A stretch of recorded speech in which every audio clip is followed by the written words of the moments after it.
Hey, welcome back. It's Sam Piercy. This is day 12 or step 12 of 30 of Faith for Finances. Faithforfinances.com for all the information, or access the whole program at MoneyMinding.com as well. Either way, we are looking today at the power to produce or not. And the strategy that I would actually call this in some of my more detailed teaching, there's a program called Better Banking that goes into a lot of detail about how you allocate earnings, because it's one thing to actually go and make money. It's another thing to actually have the systems in place in order to manage it. And that means cash flow, banking, credit, insurance, investing. And today's exercise is actually one called an earnings allocation strategy. That means that when the money comes in, where does it go? It doesn't just go here and there and everywhere. That's not orderly and harmonious. In fact, that's kind of haphazard. God is in order and harmony. And remember, how you do anything is how you do everything. And that the small things repeated consistently produce the biggest results in the shortest amount of time.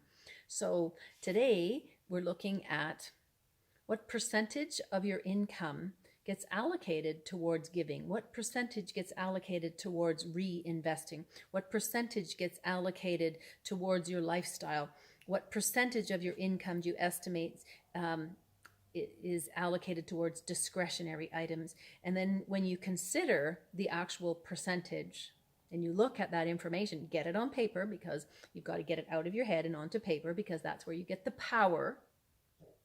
Then what is your reaction to that information? Have you actually even gathered it up and looked at it like that before? Have you started to analyze your financial situation, or do you just kind of take it as it comes?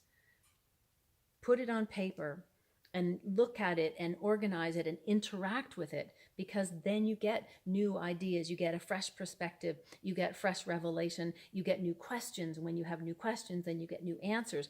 And sometimes you look at something and then you don't even know what to ask. But then you can look at it and then you can start to go back, as what we were talking the last couple of days is, who do you know?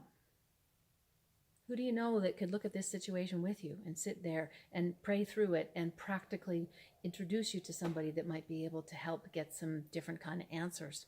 And this doesn't necessarily have to be because it's not very much money. This whole journey of mine started when I was managing millions of dollars, and I had a client with multiple millions of dollars, was not comfortable with his financial situation at all. He was constantly worried that he didn't have enough and that he was going to lose money.